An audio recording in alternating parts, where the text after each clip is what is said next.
Greetings, fellow Empyreans. I am Ashtarothi, the voice of New Eden, and it is April 21st, not YC125, and it is the Eve Universe Show.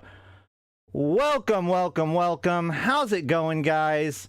Good to see you all. Thank you for coming. Make sure to hit that like button if you're, subscribe if you're new, whatever. We are here to talk about EVE Online on this Friday. I kind of didn't have a plan until like at the last second, a whole bunch of plans came together. So we're going to be doing a few things today. First and foremost, a guy who works for GSOL, which a lot of you may not even know about. He wanted to have a chat with me, or rather I wanted to have a chat with him because he's running for CSM soon. And he's got a unique proposition for those who want to be to looking for your support. So, and of course, GSOL, for those of you who do know, has been supporting Galmill. So I want to have him on here so we can chat both about their hauling services and whatnot, and also his interest in the CSM. So we're going to do that first. Then after that, I want to explore a little bit more about the current Intaki situation, more specifically. Yesterday, we kind of meandered through the history of Intaki itself, but today I want to dial in on two very particular individuals, and possibly my goal is to help work on my own lore portal for these two individuals. Oh shoot, hold on. Sorry about that.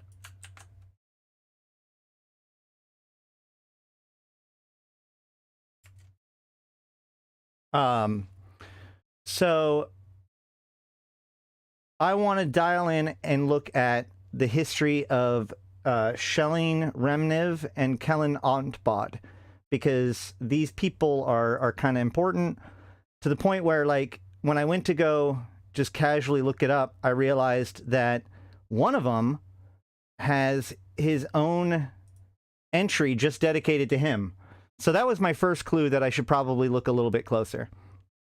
I'm curious if the empires are going to explode, creating a bunch of new factions. It does seem to be that the empires are creating very clear divides. Now, all of the empires have had clear divides before, although a lot of those have been rearranged. Like, for instance, the Gallente or the Caldara used to be arranged into the Patriot bloc. Never mind. I'm not even going to pretend to know or remember. But then they realigned themselves into the Forest, Mountain, and Ocean factions. And in fact, Suvesta and Kalakiota used to be top rivals, and now they are together as part of the Mountain faction, or to make up the Mountain faction. So, there's a lot of things that have been going on in that way. Same with like the Amar Empire. But I think that a lot of that has to do with just like internal drama and conflict, rather than an attempt to, like a suggestion that they're going to actually split the factions that far. Does that make sense? That's just my guess. All right. The new faction warfare system seems to be that it'll allow for empire territories. Yeah, and CCP has suggested that too. This is why I predicted that in the fall, what we'll likely see is Tashmerkon attacking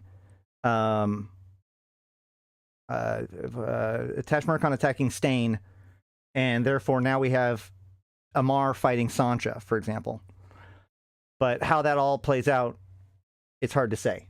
Anywho, let's go ahead and give Beacon Boy here a call.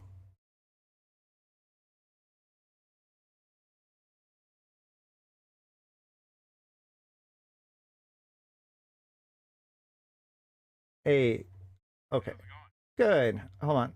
Now they can hear you. Hey, man. So, do you want to be called Beacon Boy Saves the Day, or do you want to be called something else?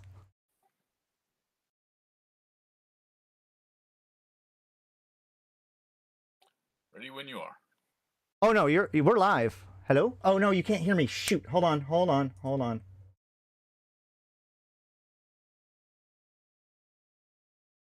Now you can hear me. Hey, right? I'm right, Yes, right? I can. Excellent. Thanks for having me on your Okay. show. So, yes. All right. Well, that's all right. We're doing it live. You can't hear him? No, yes you can. I can Hold hear on. you. Yes, I can. No, the audience. Yeah, they should be able to hear you. Okay. So, which name do you prefer? Beacon Boy or something else? I have Beacon your Boy's fine. Yep. Beacon Boy excellent. saves the day. So I have your article up here, or I have your latest post on the forums saying, "Turn your CSM vote into free shipping for all of 2023."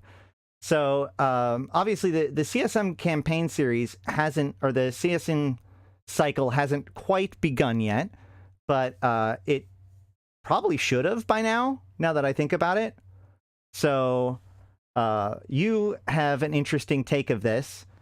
You are a hauler for a group called GSOL, right? Galactic Hauling Solutions, yes. Excellent. Which is a group that probably most people haven't even heard of yet. So before we get any deeper than that, let's talk a little bit about GSOL, okay? Who are you guys?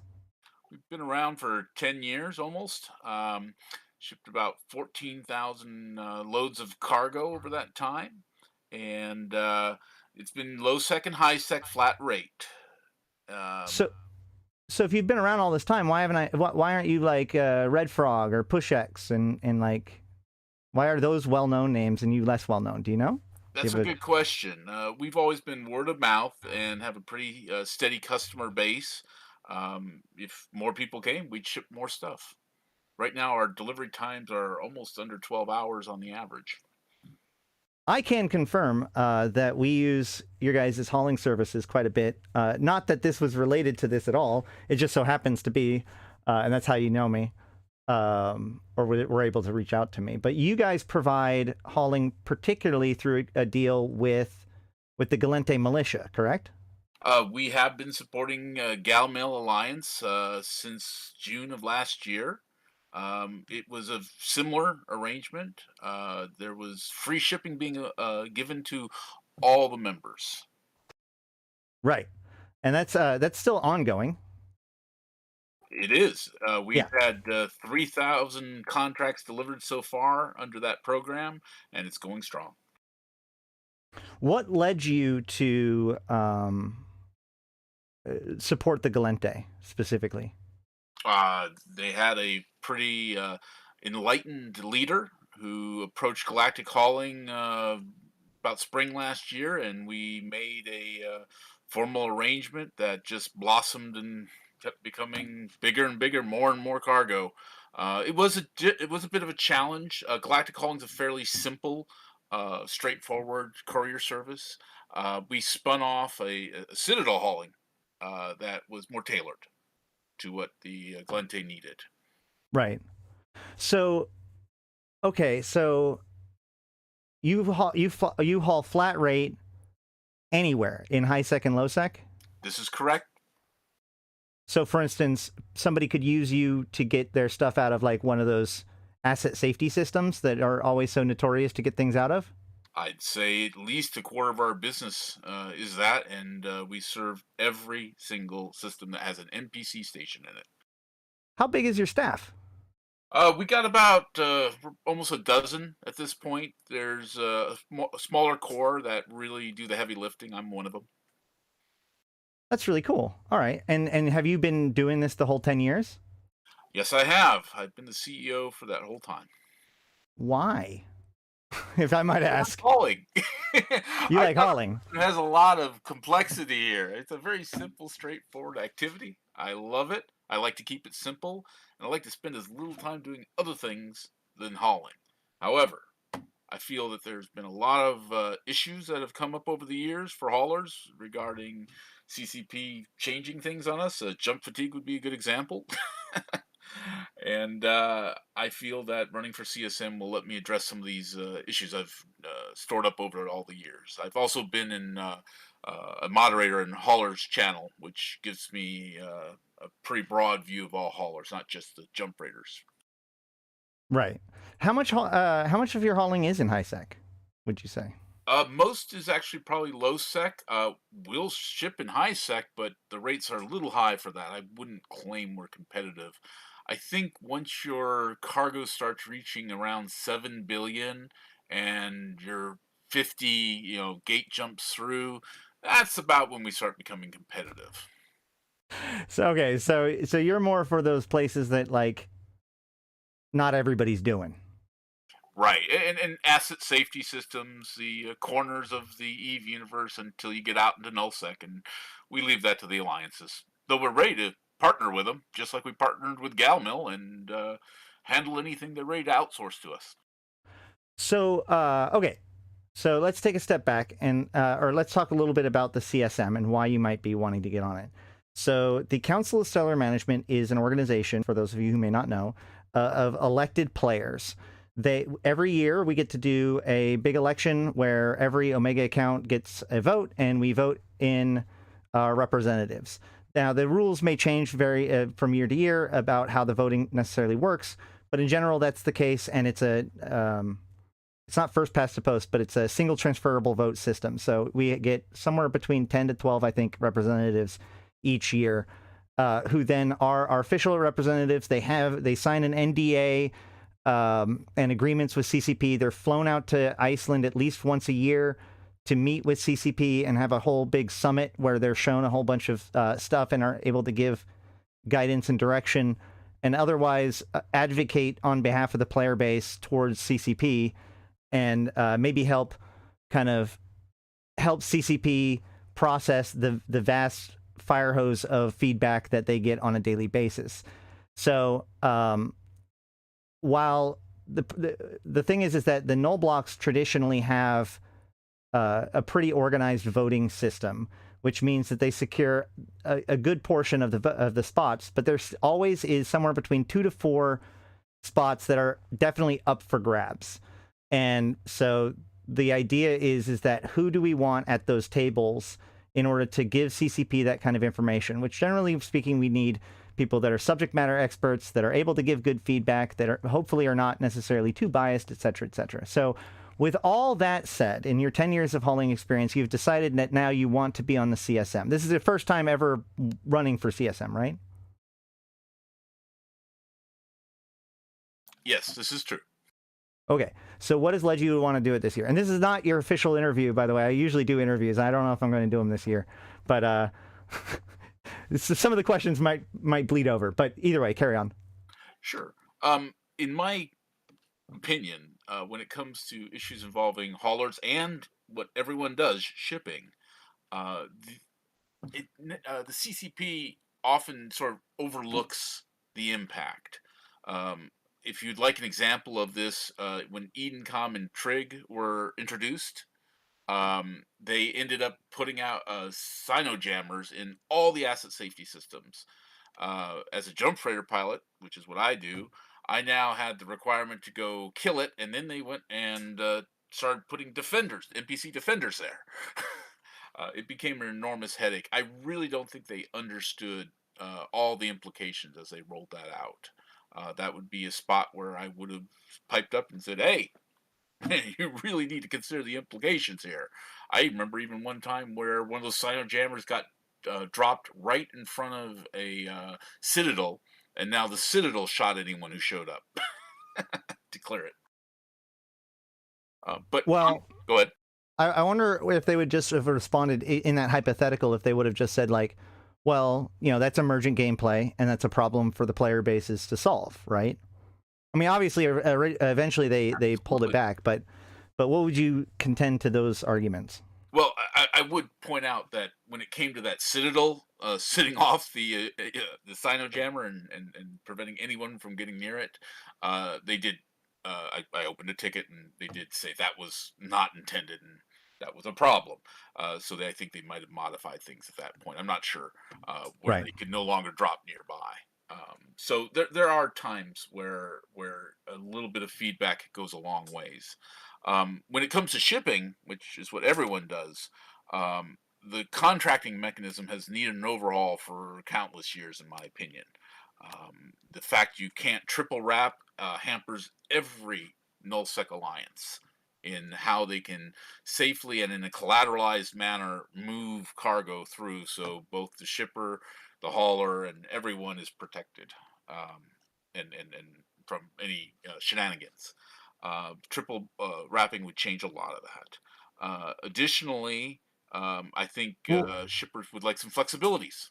I can go on over that, that if you like. no, on the note of the triple wrapping, do you really think that that's a design decision, or do you think that that's a technical limitation? It I've could always be interpreted it as a technical limitation. it could be a technical limitation, but I'd certainly like some attention to be paid to that and whether we can get around it. We've gotten around other technical limitations, That's true. like the Yeah. 200 items per contract. It's now 500. They figured out they were wrong. Well, I mean, systems also get more powerful. But like, for example, you used to not be able to log out to the login screen, right? Like these things do require large amounts of effort for very little actual gain, but at a certain point, like they're necessary for the upkeep of the game. So it might be time for that. Although I feel like the concern with contracting overall, and I think that this will lead into your next point, is that like every single time you talk about contracting, it's like, well, the whole thing needs revision. And so like it is instant and complete scope explosion, right? Like nobody wants to take on that task because it's like, and now we get to rebuild the entire market, right? Like how do you think we can deal with the contract system in a way where we can actually deal with it? And how can we, what is it, eat the whale? What is the expression? Chop it up, I guess. I don't know, just manageable pieces. I think there's some low hanging fruit that's waiting there to be fixed. When it comes to what I see in Hauler's channel, I see shippers wanting to offer bonuses. That means if you get it there within the next hour, because of course we have the limitation of 24 hours is the shortest time. But if you get in there in the next hour, I'll give you 100 million. But it's a promise on faith. And whether it really actually happens, well, that's, that can be that spot where they could cheat the hauler. You could build that into the contracting mechanism. You could even make it graduated so that you could say half of it if in the first 4 hours, all of it if it's in the first 2 hours. And this would allow the contracting mechanism to stay the same way with this added feature, with this add-on. Right. I actually really like that suggestion because it's one of those things that like you can really you can isolate it specifically to courier contracts. And so, it doesn't touch on all the other kinds of contracts and stuff like that. That is the kind of like, I agree that that's probably a pretty decent low hanging fruit. From the other direction though, like, have you played Eve Echoes at all? No, I can't say I have. I Okay. stick to the basic game. The one Yeah, I've Eve played for 15 years. Eve Echoes has subtle differences that make it more mobile friendly. One of which is that there's no high sec ganking, which kind of makes hauling weird. But in addition to that, hauling isn't done through personal contracts. Basically, you can buy an item. Like I can buy an item in Jita when I'm in, somewhere in Gallente space, and it'll give me the option to go pick it up for myself or drop it off at the nearest market hub. Like each constellation has or region has the regional hub or whatever. And so basically I can order it to be moved. And then that puts up basically hauling contracts by the NPCs to players to pick up and move. They kind of abstract the whole thing rather than this is my actual package. It's more like you tell an NPC you want it moved, and then the NPC puts up an NPC order of a thing, and then when that gets moved, your stuff is moved. Yeah, if that makes sense. There's a short version to that if you want to know. Sure. Is that essentially Interbus? Yeah. Exactly. So I think Interbus might have been the intention long ago, but I'm speculating a lot when I say that. Well, my question, I guess, is do you think that would be a better solution? Is that the kind of thing that we would want to go? Or do you like the idea of like the way that contracts are generally speaking right now? personally, I like the contracting, but I've always thought somewhere along the line CCP might ruin my day and introduce Interbus, and oh well, there goes the whole market, right? I think they see it as an interesting career option. I'm not sure why they didn't include it in air career. This would be another example of where I in CSM I would have said, "Come on, hauling." There's plenty of people in that career. Right. I mean, I think that the goal would be like distribution missions are actually people's stuff moving from market to market. Sure, that'd be cool. Rather than having people like individually contracted. Yeah, I think that'd be wonderful. Okay, so you would be pro having Interbus being an intermediary as long as everything is still hauled by players? Sure, we could do that too. I think that's a interesting way to restructure it. It almost seems like you're moving towards a union in a sense, right? Well, so the thing is that like right now you just said that like the reward is built on trust. So the question is how much really that's all that the contract is, right? Is adding rules to trust rather than just like a gentleman's agreement, right? Exactly. Standardizing. And you're right. This would be another step towards standardizing it, and I agree with it. I think that'd be a good direction. But if EVE is a sandbox, which is about interaction between players, shouldn't those opportunities to scam or screw over or do individual things or whatever be preserved?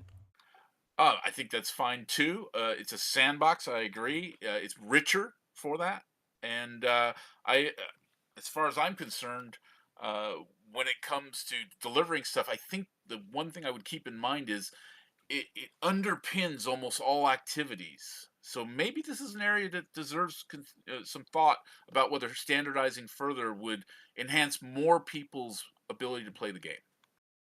Hmm. Yeah, Right. I think that, well, I mean, there are definitely people that would just get rid of hauling altogether and just allow people to move things by paying for it or whatever. But I think that people don't necessarily appreciate the fact that people like you really enjoy your profession, right? But we could still take a step towards standardization, or higher level standardization, and see if that causes more players to join. I mean, this is exactly what the CSM's about and what CCP's interested in. If they saw a 20% jump because more standardization and hauling brought these people in, I think it's got to be considered. We want the game to be viable. Wouldn't the knee-jerk reaction to that be that the reason why haulers are not really getting into the game is because of ganking? Well, ganking serves a purpose. I'm not sure I approve of it, but having been ganked countless times. But I will say that if there are people who are sloppier at hauling, who maybe aren't attentive, sit on autopilot, any of the above, um, the weaker haulers are removed by this ganking, and that's kind of what makes the richness of the sandbox, right? And they come up with new ways to do it, right? Right. Yeah. No, I like that attitude. Do you feel that haulers have enough tools in their toolbox to deal with things like ganking? It's interesting you mentioned that because having done this for 10 years, it was a much simpler activity long before jump fatigue. And, well, yeah, and certainly when the jump freighters showed up, it got a lot simpler. Uh, I was looking for things to become more complex. It was almost getting boring to me. And then they finally gave me 3 low slots, right? And a bunch of things you could put in it, but I never quite saw the need. And then as each step forward by the gankers made things more complicated, I had to learn new techniques to evade them. And I started using those low slots. And now, I'm shuffling stuff in and out all the time. So I think this is good. Very cool. All right, great. Let's see. Besides, I've got competitors, right? I think that that's actually a good reason why to have someone like you on the CSM. I don't know if traditionally we've had people like Mike Azariah be able to be an advocate for those kind of high sec or non-standard play styles and such, including hauling. But as I said, like the knee-jerk reaction with hauling is that like it's a nuisance to a lot of people, and like CCP obviously knows that people do hauling, but it's something that gets talked a lot about, but I question how much the people in the CSM as they are like dedicated haulers themselves, rather than knowing a lot about hauling because they manage haulers. You know what I mean? Or they do the hauling for their group. Even if that's extensive, that's different than having like a public hauling service like this. Does that make sense? And so I think that having somebody there like you could both advocate for those like what needs to happen for haulers, but also, you know, advocate against anything that would be detrimental to haulers, as the broader population see it as a nuisance that needs to be, you know, dealt with. Whereas one person's nuisance is another person's profit, right? This is true. So, all right. Well, I mean, that's really cool. I don't want to seem closed-minded. Like, I'm not going to be on CSM to keep things the way they are. I understand that things have to change, and maybe we move towards standardization. Maybe it simplifies, you know, my part of the game that I'm interested in. But if it benefits the game, I see why. Well, it's also important because as CCP made their changes through scarcity and beyond, one thing that really struck to me was that CCP has trended towards this paradigm of exchange, right? No one area of space has everything it needs. There's this stronger and stronger demand for trade and movement of goods from one place to another in order to actually like produce stuff. So I think that hauling is only going to become more important. And so that's really cool. And again, I really appreciate everything that you do for the Gal Mill in that. Now, happy to help out. If you become a CSM, though, you have a special like extra thing to get people to vote for you, right? I do. I have a program that was just released yesterday and goes through the end of the election. Okay. So it's free shipping. It says free shipping for, is it free shipping for all of 2023? Or is it free shipping for all? Free shipping for everyone who comes to Galactic Calling, makes a courier contract paid, and that gets you on the list. If I'm elected and successfully take a seat, I will haul one of your loads every month, every calendar month, for free. Just make it zero reward. We'll check you're on the list, and we'll move your cargo for free for the rest of 2023.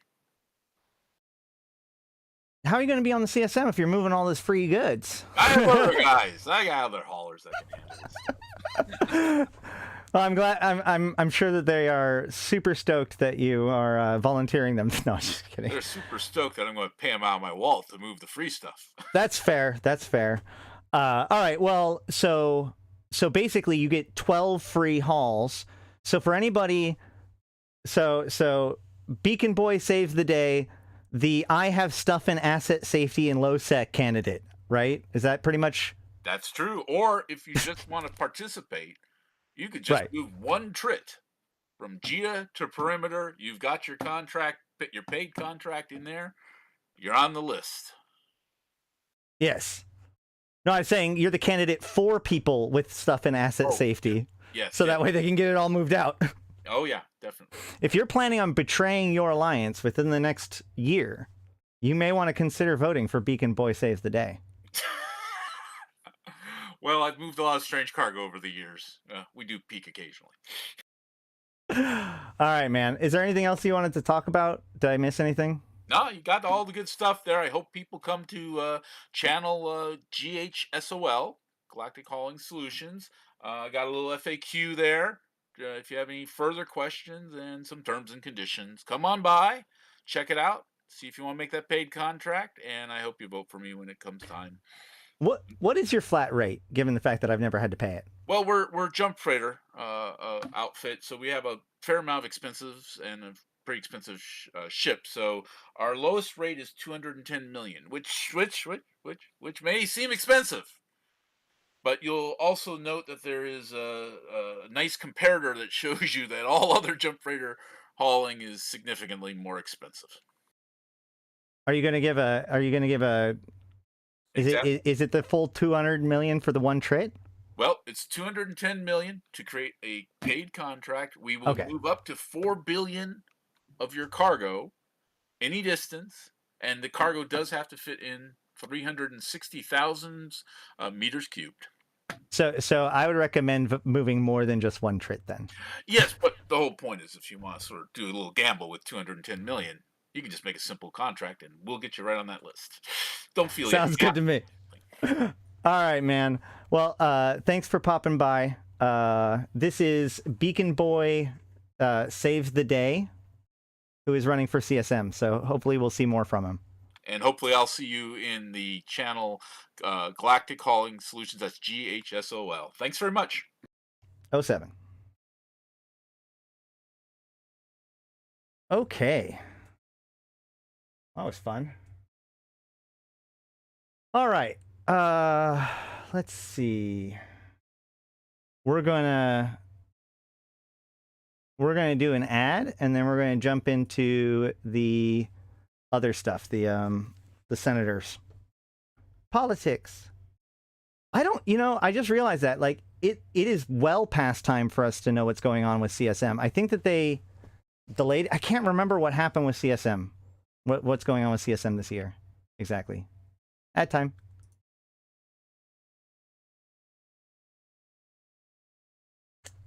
Okay.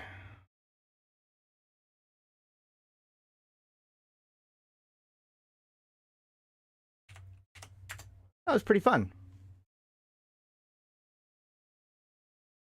Yeah, it's probably delayed because FanFest. It's just I can't remember, and I can't remember whether or not they've like officially announced anything about it or not.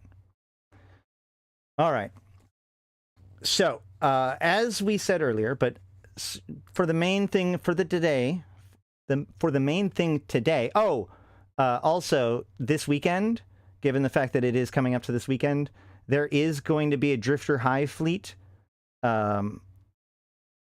If Dutch Gunner's here, he can give more information about it. Otherwise, I can't remember. Dark Zero is going to be the one running it. So that could be cool on Saturday. Okay.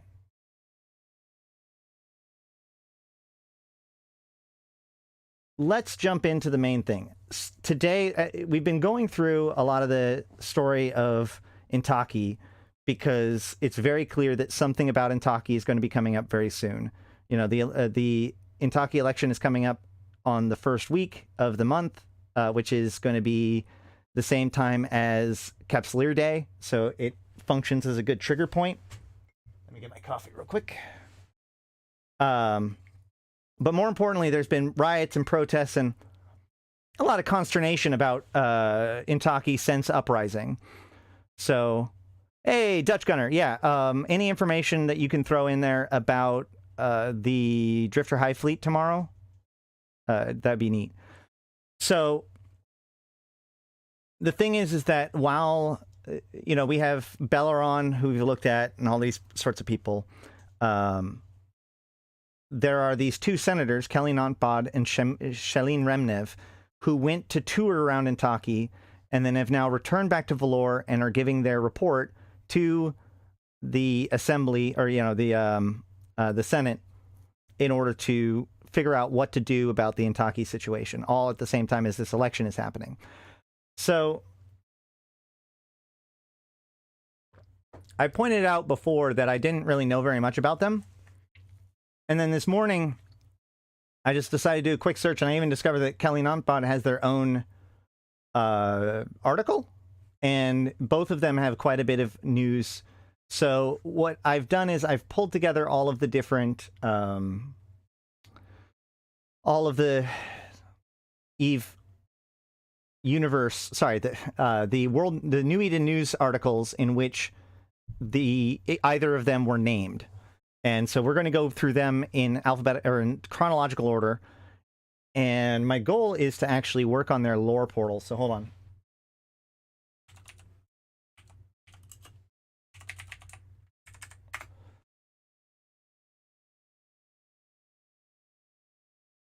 Where are they? Shelleen Remnev and Kelly Nontbod. All right, cool. So let's start at the beginning. Kellen Antbod actually has their own article, first and foremost.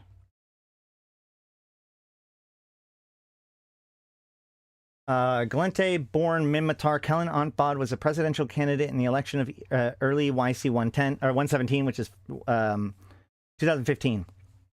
Which we see both of these characters kind of start at that time. Oh,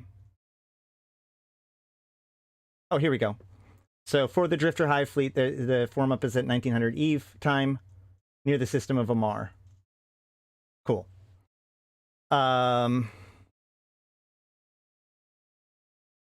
In-game channel consortium operations. Excellent. So a renowned artist, a renowned artist who gained fame making political events accessible and engaging to the general public, Antbod entered political life himself, gaining significant support during the tensions between the Gallente and Minmatar in YC 115. That's interesting given the fact that the Gallente and Minmatar tensions have definitely escalated. Kellen was born on Koleli in Minmatar to Minmatar expatriates of Verokor heritage in YC 79. His career started at 17 when a senator of his subdistrict, a patron of the arts that had noticed his work while touring schools, provided Antbod space to exhibit his work in a major exhibition. Each piece was an interpretation of current affairs that attracted widespread critical praise and entered the media after it served as the catalyst for an unprecedented level of political engagement from the general population. Antbod's name was mentioned in the Gallente Senate as being responsible for, quote, promoting active and responsible political involvement amongst the district's constituency, end quote. As his expedition wound down, he was being invited to speak in schools as a success story who could inspire disaffected and disengaged Gallente youth, particularly in schools of lower socioeconomic backgrounds. Coverage of these events turned into the examination of the numbers of expatriate Minmatar in those regions. Kellen's exhibitions started to showcase the plight of the lower classes while continuing to act as a critique of political events in Koleli, the wider Federation, and the Minmatar Republic. Okay, so already we're seeing sympathy for the lower class, symbolic gestures, artistry, that kind of thing. The reason why we're looking for things that might give us a clue as to what both of these guys' positions might be about the Intaki situation.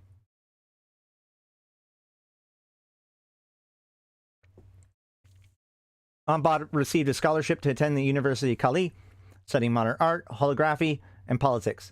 The university used a number of his installations and artworks as centerpiece for public events, and Antbod contributed regularly to his campus publications, offering his opinion on current affairs. Kellen's profile as an artist was brought to wider attention in the Federation after a proposal for a holographic work of his was contracted for display by the Algento complex, a sprawling paramilitary building that was being constructed in the Koleli system. It was the unveiling of this work that led to his frequent association with political identities, and since subsequent years forming close associations with prominent Gallente, who used him as a poster child for positive interactions with Minmatar voters.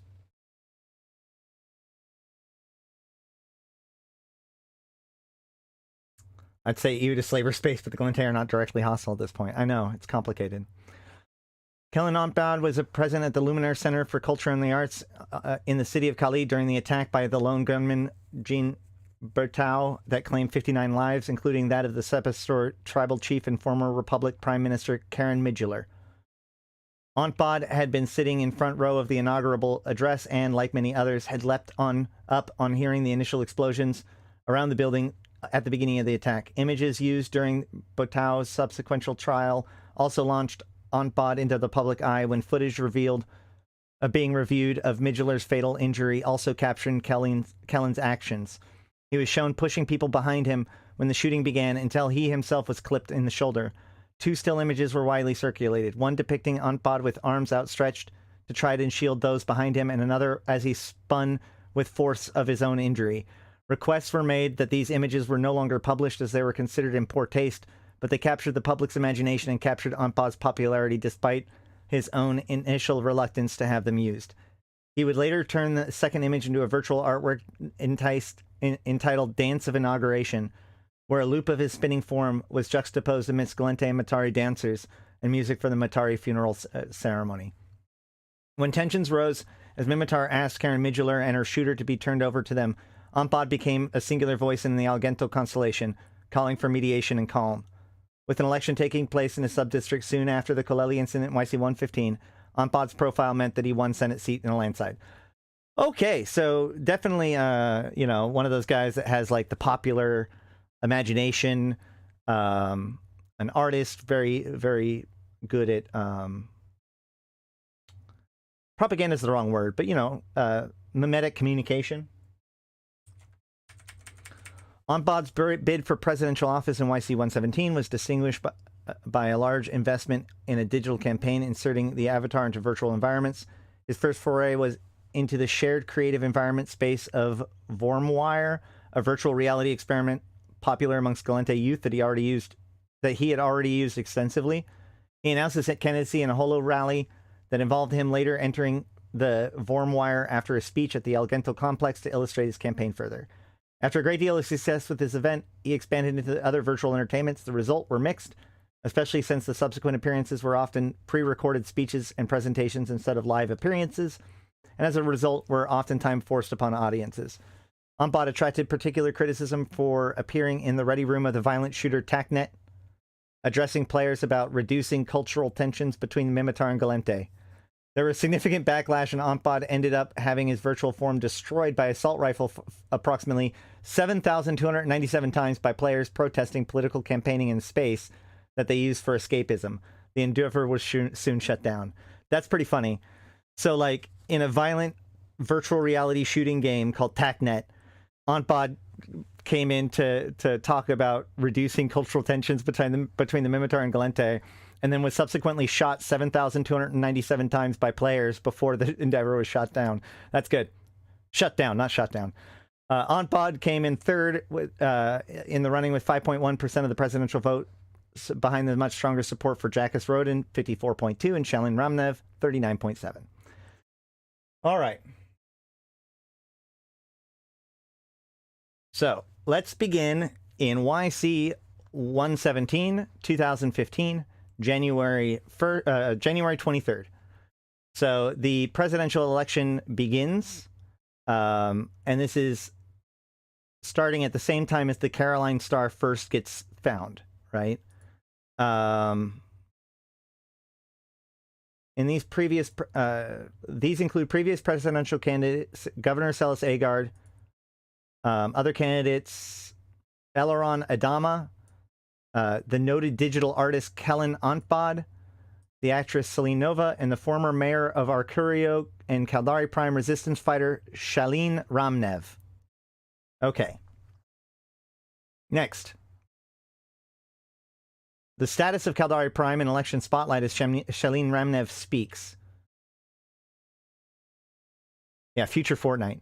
In interviews yesterday, former mayor of Arcurio, Shalin Ramnev, once more placed the issue of Caldari Prime at the center of her campaign to become next president of the Gallente Federation. So this is one of the things I was asking about. It's like, well, Arcurio is on Caldari Prime, which has gone back and forth. So I was curious about, like, how she was seen as a governor when she was there, and also, or rather mayor, and also when was this? So that's where we get this information, I think. Speaking to the scope, hold on a second.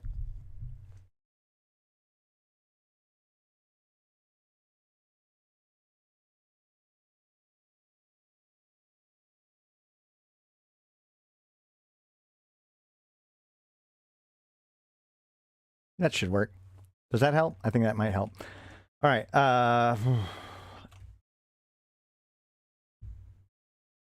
Add to Notion page. Yeah. No, that's already... That's the one. Nope.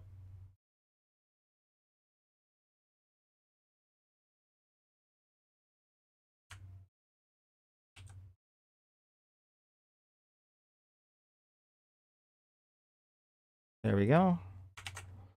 Whatever. All right, so...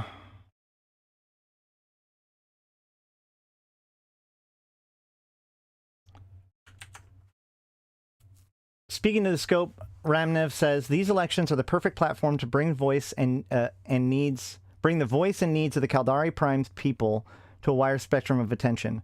The Empire's turned our home into a theater for war and conflict, resulting in millions of casualties and incalculable damage to our world and society. We won't allow this anymore, and the cluster must heed our arguments and hear our voices. Shelleen Ramnev, a Gallente citizen born on Caldari Prime, is notably both Gallente and Caldari origins and a former member of the joint resistance movement on Caldari Prime during the Provost occupation. Prior to the occupation, she was the mayor of Arcurio, resigning from that office after the declaration of martial law by Provost forces. Ramnev subsequently escaped the city to join the resistance. Ramnev is well known for her defense of the interests and rights of the general population of Caldari Prime over the will of the empires, taking the line of promoting peace among the citizens of both the state and federation. She is considered the main advocate for the early resistance movement, switching their focus from mounting general counteroffensive to defending people from reprisals during the occupation period. This shift in emphasis evolved into the early Gallente resistance movements into the joint resistance movement, composed of both Gallente and Caldari dissidents that opposed the Provost's paramilitary government's conduct of the occupation. Political commentators agree that her rise to popularity has enough momentum beyond the Caldari Prime that she may have strong impact on the Federation-wide election. The Scope election analysis, Reynard Coulson says, Shelleen Ramnev has been a strong, initially unforeseen candidate.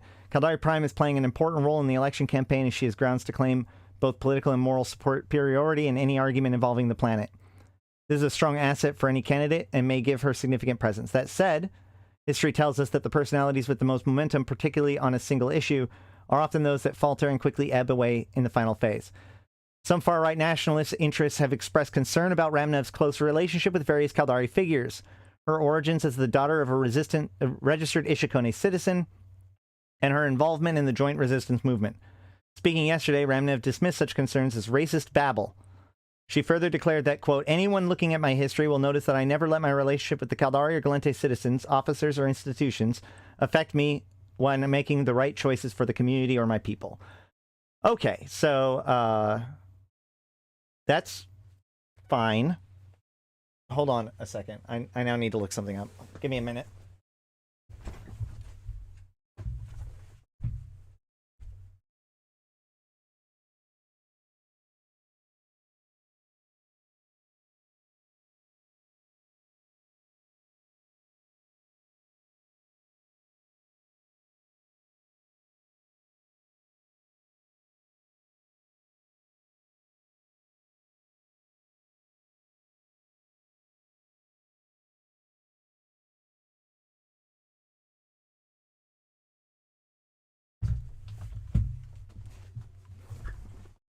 Excuse me.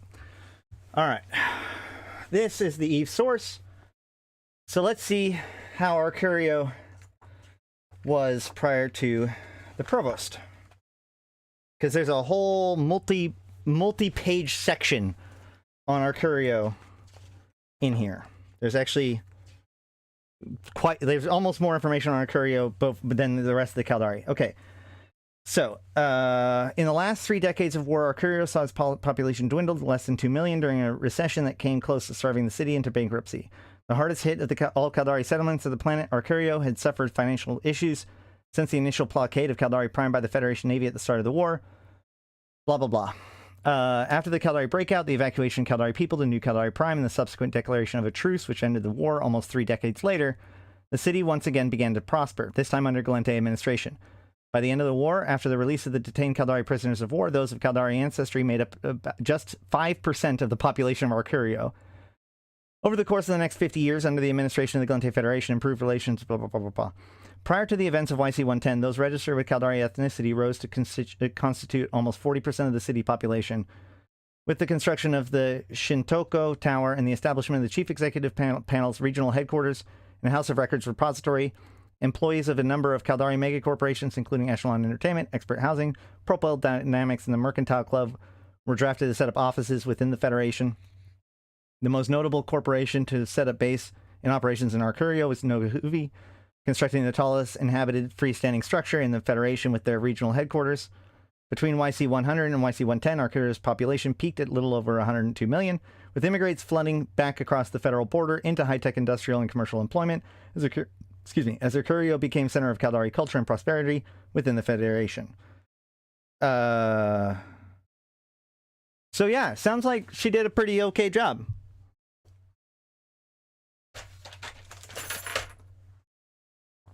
And if somebody wants to correct me, then go for it. But otherwise, we'll go with that. All right. Roden speaks at our Curio election address. So this is the next day. So Shalene Ramnev speaks about the status of Caldari Prime. And then Roden shows up, or Roden speaks at the city that she was in. President Roden, or that she was the mayor of, has spoken publicly for the first time since the Gallente presidential election entered the advanced voting stages in an address made from the site of the Operation Highlander Memorial in District 24 of our Curio this evening. Operation Highlander is when they destroyed the Shigemoru Titan and took back Caldari Prime.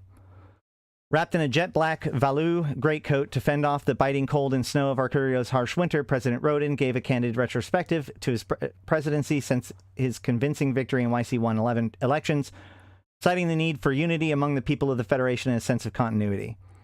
In the statement which came after the official opening of the new line of our Curio's ACTA rapid transit system, which will serve as the south side of District 24, the president stressed the need for continued vigilance against, quote, elements of both foreign and domestic which seek to destabilize the federal administration, end quote. Speaking regarding his current term, Roden agreed with questioning from a Scope media representative, indicating that he felt that the Federation was, quote, under the threat of imminent further attack by Provost elements within the Caldari state, end quote, when he took office in early YC112.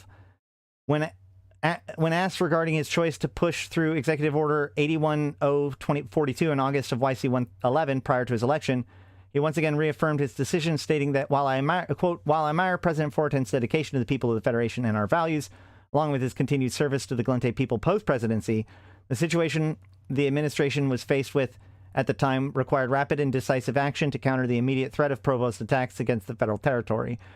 The administration in power at the time was unable to make such decisions, and while it was the most difficult call of my political career to date, it was made with the best interest and safety of the Gallente people at the forefront of my mind. This will always be the case. Blah, blah, blah. We don't care about Roden today. With many of the media amused, but immediately relating this remark... Oh, hold on. Gosh, as soon as I skip. Following up on a statement, Roden offered a rare quip remarking that, should I be ousted over the course of the coming weeks, I'm sure that the Federation's next president will not have too much work on her hands with regards to our economic state. Perhaps she'll be able to devote some of that spare time to dazzling us further with her wonderful authoring skills. Blasphemy. With many of the media amused, but immediately relating this remark to President candidate and our Curio resident Shalene Ramnev. Oh, dang, sorry. Was then bombarded with questions regarding her campaign. We always care about Roden. Okay.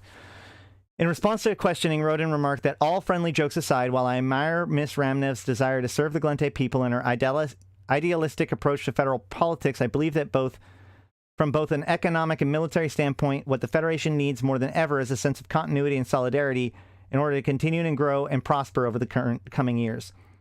We must remember that the Federation is still very much at war and still faces significant threat from the armed forces of the Caldari state. Lest we forget that a little under 2 years ago, the very ground we stand on at the heart of the Federation was under Provost occupancy. Thankfully, direct action from the Federal Combined Armed Forces changed the situation, and we were able to curb the bloodshed for both Gallente and Caldari people with swift and decisive intervention from our military. Okay, cool. So, something I'm already picking up from this is that, like, the chances that Shalene and Antbod are going to, like, be pro-federal military takeover is very low, right? They're both very much of the people candidates, and they both have a certain, well, at least, especially Ramnev, has a history of higher powers being oppressive and dangerous, and occupation being a bad thing. Might be, in fact, why Ramnev went there, and one of the reasons why the negotiations have kind of gone well is because, you know, experience. Okay, next. Roden is successful in his bid. So President Roden's victory appears to have surprised a number of independent political polling groups, which had published results just days ago to show popular opinion to favor Remnev in most of the densely populated core region of Essence, including other core constellations of Crux, Aran, Patri, and Thrul. It would appear, however, that President Roden's platform of continued increases in funding for defenses and security, along with further investment in strengthening of the Tripwire Border Protection Program, has swayed opinion significantly in continuing times of conflict with the state and strained relations with the Republic since the death of Karen Midgeler in May YC-115. So,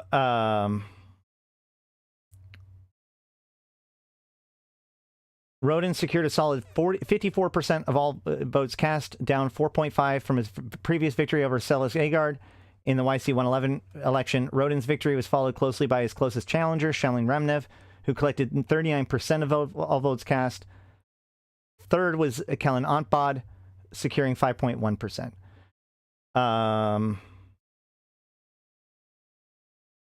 While Miss Remnev may not have succeeded in her bid for presidency this time around, it'll be a pleasure working with her going forward, and my administration for unfailing dedication to the Gallente people remains as strong as ever. There was a thing...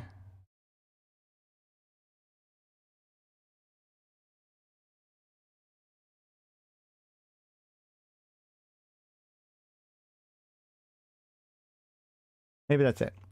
Whatever. And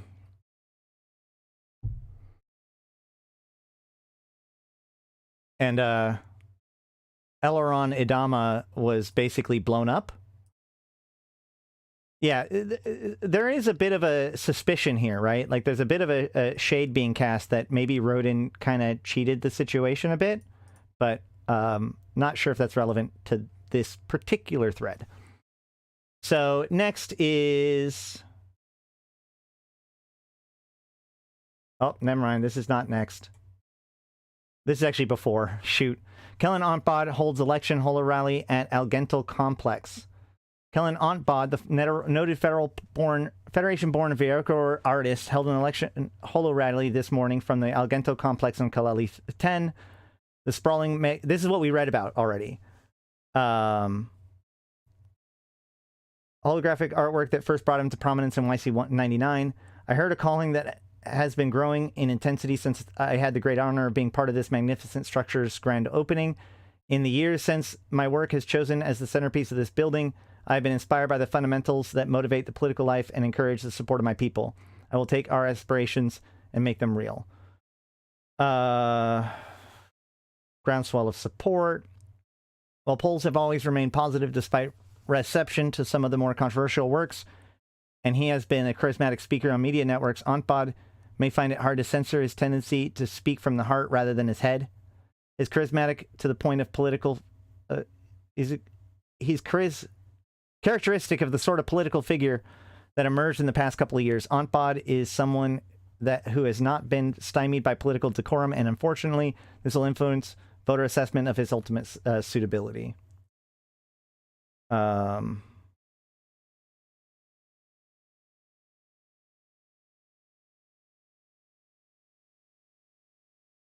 Gallente citizens have appreciated Ontbod's efforts to promote community relationship with the Minmatar population, particularly in the aftermath of Karen Midgeler's assassination and the Kalali incident. Blah, blah, blah. As you know, I've already had success speaking with the wider Gallente community in Vormwire virtual world. Ontbod pointed out, this is an entertainment, and I've already enjoyed a great deal of blah, blah, blah. This is all just fluff, I think. Or this is all the stuff that we already know. Let's see. No. Okay. So now we skip ahead 5 years. 4 years? Whatever. To YC-121. To 2019.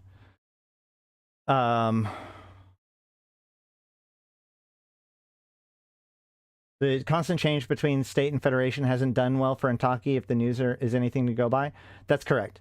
Daniel, we're just looking at Kellen Ontbod and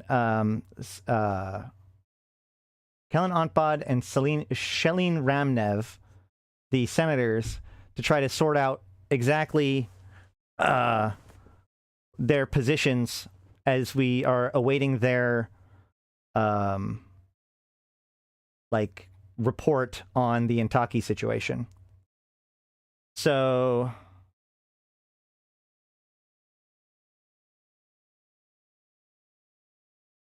this is the Belleron bill stuff. Suvio Belleron announces candidacy, blah blah blah. We don't care about him today either. And Celis Agard opens Renophoria Festival on Caldari Prime. Sure.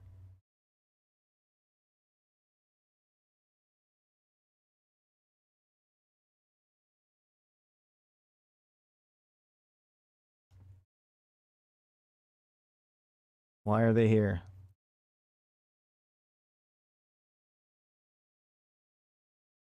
How? Wait, hold on. Are neither of them here? Hold on.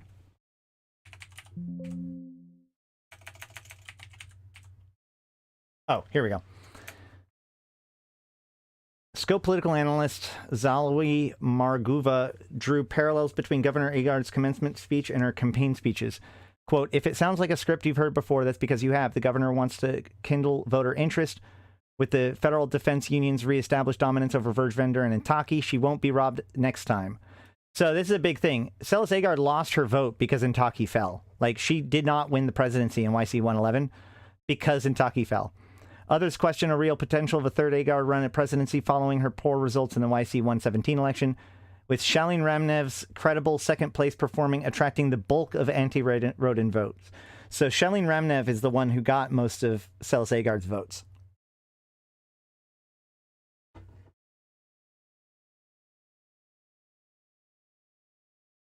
Next. Shalin Ramnev schedules new speaking engagement in Arcurio amid speculation of renewed presidential candidacy. Of course, Shalin was the Arcurio mayor.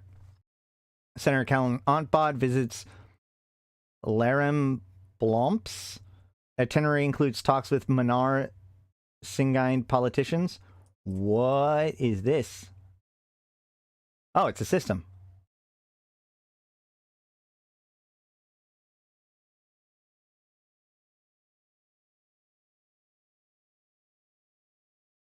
It's in every shore. Sure. Yep, that's it. So then in this one we have... I know, I'm supposed to be copying all this stuff. I'll do it afterwards. Hopefully. President Jake is rumored to be attending bilateral talks with Habu 7 or 8, sponsored by Quaif. I always perk up when I see Quaif. Senator Kellen Antbod declares Sorum invasion of Flossiswin 4 an affront to civilization. So Kellen Antbod, the artist, obviously pro-Mimitar artist, Verrochior artist, doesn't like Sorum's occupation of Flossiswin 4. That tracks now. I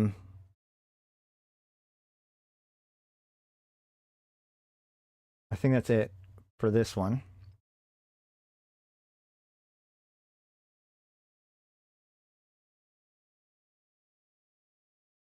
You might be able to get some content out of it, out of which now I don't remember what I was talking about.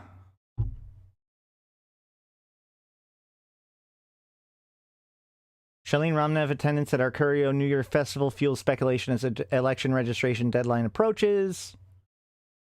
Huh.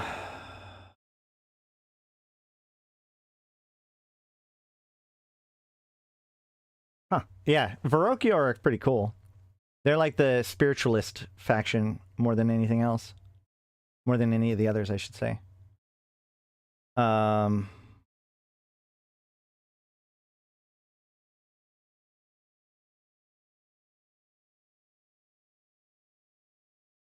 that's cool.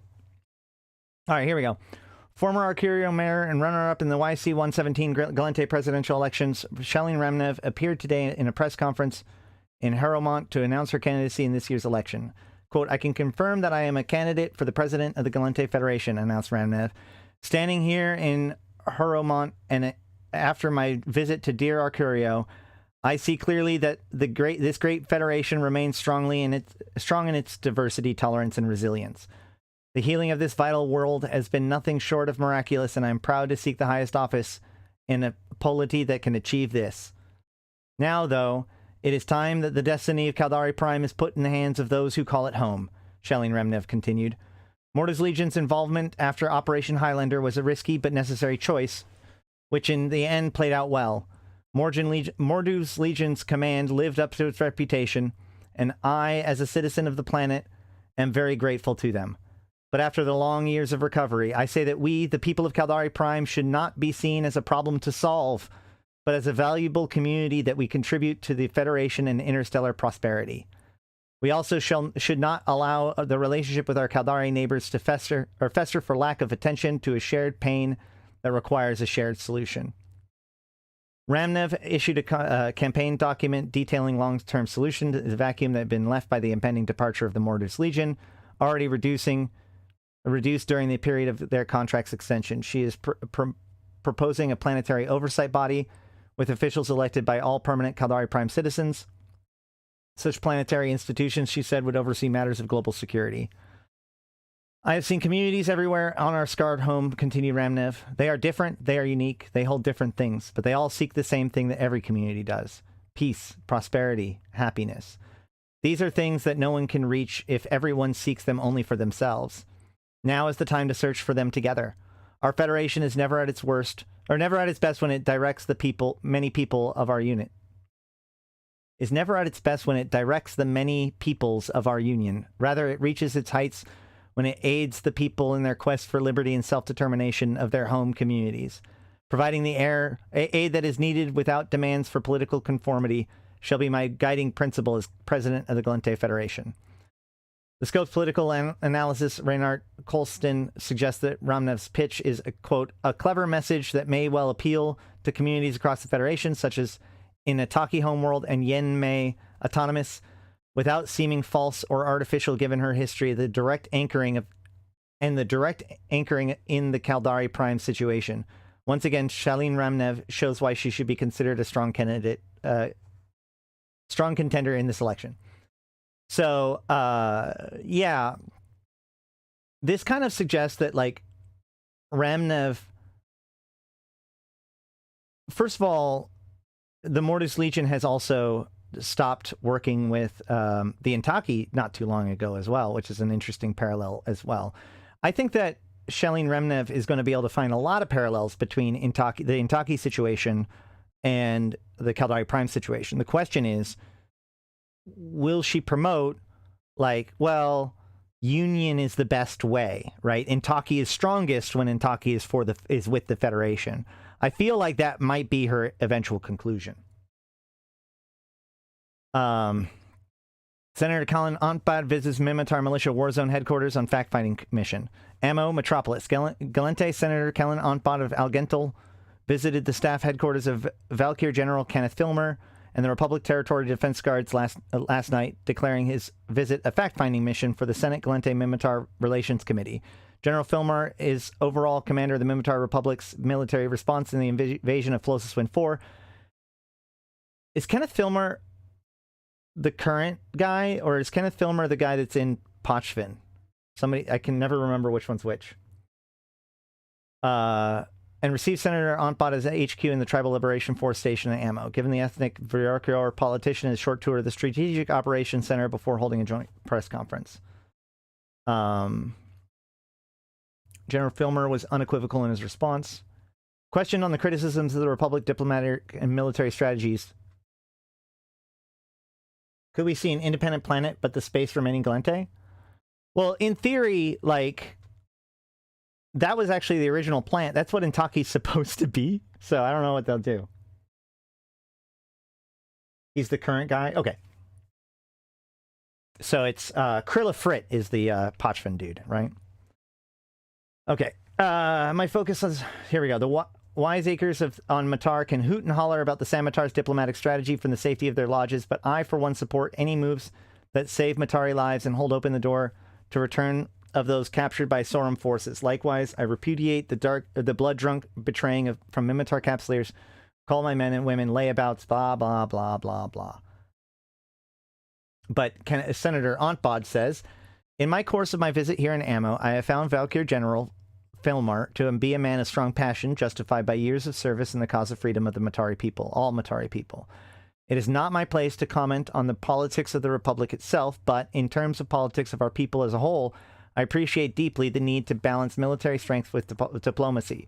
The reality is that our people will not be returned through military adventurism or destabilizing terrorism, but by means of maintaining the security of the Federation and the Republic, while pursuing every political and diplomatic means to end the scourge of slavery. As for Ontbod, he's a fop and a dilente. Oh my gosh.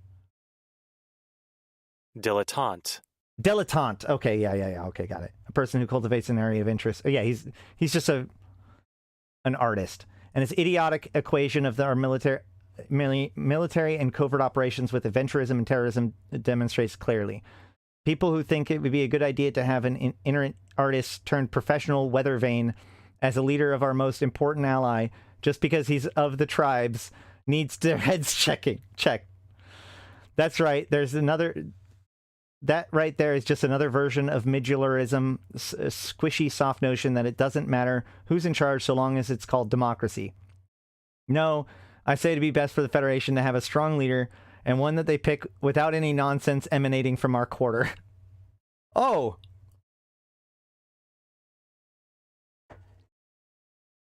Tobias the Frit. Okay. Cool.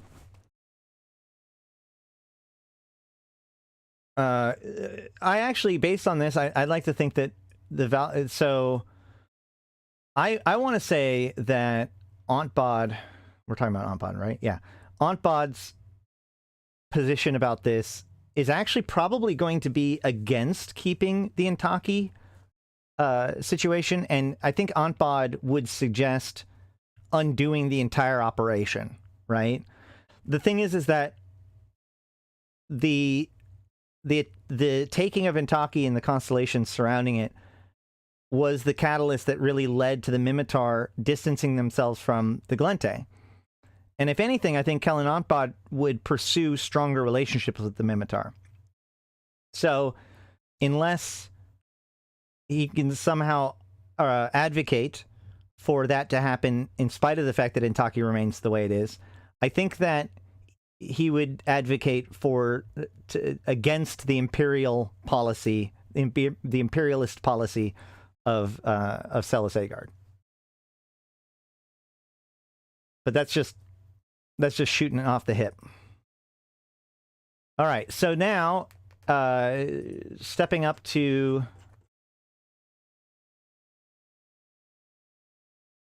yes, the Mimitar did align with the Caldari now, though.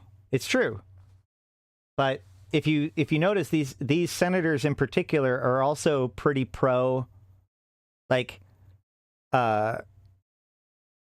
Shelin Ramnev is not going to be moved by that because Shelin Ramnev wants peace between the Caldari and the Gallente. Now, the elections in YC 122 that we were just looking at actually came under attack the first time. So the day before the elections were supposed to happen, there was a series of attacks that delayed the election and injured or killed most of the candidates. So let's look through this. Governor Celis Agard's motorcade was attacked in a major bombing outside of the New Ren Stadium in Mise 4. Massive casualties are reported. The status of Governor Agard is unknown at this time. My system comms network are sporadically dropping in and out of service. Several reports indicate multiple explosions or gas attack took place in the Intaki assembly chambers while Suvio Belleron was giving a presidential campaign speech. Intaki Prime planetary communication networks are almost all offline. The status of Senator Belleron and the members of the Intaki assembly are unknown. Mayor Shalin Ramnev's flight to Arcurio reportedly downed by missile strike on final approach. The presidential candidate was en route to eve of election rally in home city. The status of Mayor Ramnev is unknown, and Caldari Prime has been hit by near total communications blackout. Manar Sigyn in Leremblomp's system has suffered a similar communications blackout to those affecting Caldari Prime and Intaki Prime. While there has been no report on an attack of Councillor Wayaki Kayara, another contender for the presidency, he was last known to be present in the capital and the adopted Manar homeworld. Senator Kellen Ompod was reported to be secure above the Parshoner 5 Egonics Incorporated development studio, having been there to record an election eve egocast in support of his presidential campaign. Communications with the Egonics station has been routed through relatively unaffected Capsuleer channels, and Senator Ompod has apparently been moved to the Capsuleer quarter by station security. So apparently Kellen Ompod was not attacked, or, didn't actually come under attack. Chief Director of the Federal Intelligence Office, Mentis Black, has resumed his duties, having recused himself from active FIO service during his own presidential campaign. It was last reported to be in session with President Roden. Yeah, he's fine too. Governor Celis Agard reportedly killed in attack in New Rhine Stadium. So yeah, those of you who don't know, your president was killed, and then 3 months later we elected her. So there's that. Suvio Belleron is hospitalized in Navi Akat, which is one of the places that we've been seeing a lot of in Intaki. It was a death glow chemical weapon, which is interesting because of the connections between death glow hunters and Inibra cult, especially in operations in Intaki, and how much we know that Intaki is basically riddled with Serpentis contacts as well. Status and whereabouts of Shelleen Remnev and Wayaki Kayaka is still unknown. Whatever. Reports on Remnev flight made hard landing in Arcurio Central Airport. Blah, blah, blah, blah, blah. Okay. Next. Presidential elections are suspended in response to this. Is there any update? Celis Agard survives assassination via backup clone. Experiential time loss unknown. Shelleen Remnev in critical condition in Arcurio City General Hospital. Remnev aircraft made hard landing with the cabin intact. So, Shelleen Remnev survived in critical condition. Suvio Belleron placed in medical coma after exposure to chemical warfare agent. Kayara slightly injured in foiled attack on Manar Veterans Association and Manar. Republic, blah, blah, blah. That's it, I think. Right, yes. And then Jackus Roden gives an update. Sadly, such as... Now I wish to update you on the status of those of our leading Democratic presidential candidates who were attacked in the course of last night's events. I'm glad to report and confirm that Governor Celis Agard is alive and recovering in a secure facility. Though she suffered physical death from the bombing in New Rhines, along with so many others, her federally registered personality backup and clone was successfully restored. The assassins failed here, even as they brutally murdered thousands. I can also report that Suvio Belleron is alive and in stable condition following transfer by federal Marines to a secure medical facility in the Intaki system. We hope and trust that he will fully recover. Mayor Shelleen Remnev's condition remains grave, though I'm told it is stabilized. I've directed federal Marines to secure the hospital in Arcurio and their medical corps to render all necessary assistance. Kayara was slightly injured in the terrorist attempt made on his life while he visited military veterans in Manar Singen, whatever. It would appear that there was no direct attempt made on the lives of Senator Kellen Ompod, Chief Director Mentis Black, or General Juliana Soder, though our initial intelligence assessments is that they were all targets. Blah, blah, blah.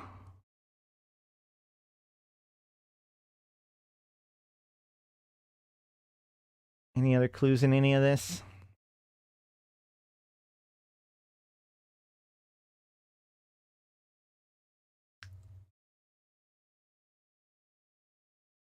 Nope, just more stuff related to other things. All right, and then in March, we see... So a few days, like a week later, they announced that like everything's back up and running.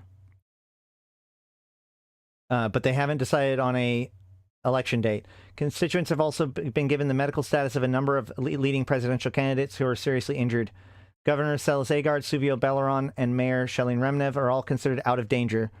Agard's personality synchronization followed body death, and recloning is understood to have left her with experiential time loss.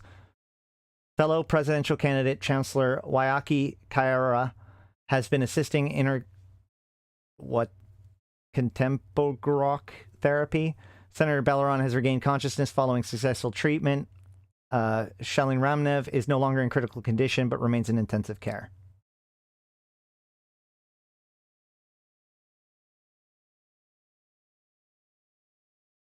Backup clone is great, but the question is, like, they keep bringing up the experiential time loss. I wonder what happened during that experiential time loss. Did she have a conversation with someone?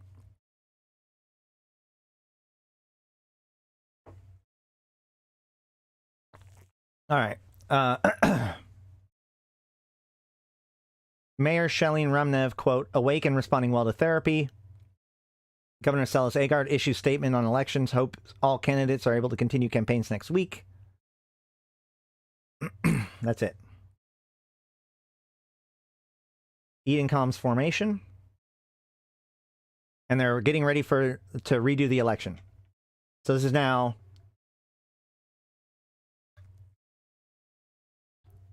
a full 2 months later. Governor Seles Agard considers a strong contender since last month's support by former candidate Wayaki Kaiara. So Wayaki Kaiara bows out in the meantime and offers support to Seles Agard, which is one of the reasons why Seles Agard did so well and eventually got elected. Kellen Ontbod's campaign focusing on improving influence in Senate as polling reality sinks in. So Kellen Ontbod is focusing more on his Senate position than his campaign because he's not doing well. Senator Suvio Belleron reportedly doing well across Placid in Verres, Constellation, and Luminaire as anti-capital punishment message appeals. Mentis Black's aggressive campaign targeting Shelleen Remnev effective against reconciliation message, but could backfire. So that's interesting. Mentis Black specifically targeted Shelleen Remnev to keep them not as, to make sure that they didn't win the presidency. There's a lot of questions about Mentis Black and his role within the elections and everything else like that. Roden stepping down, like there's always like tons of conspiracy theories around these elections. So the idea that like Mentis Black might have been like the spoiler candidate specifically to make sure that Shelleen Remnev did not get elected, given that they...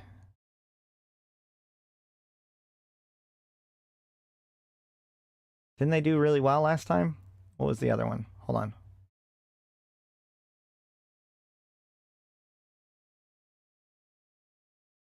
Yeah, Shelleen Remnev. So specifically targeting the person who did really well before.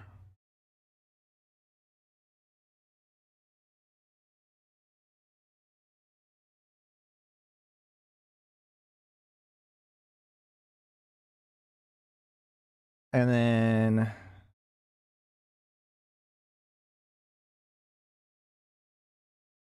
any others?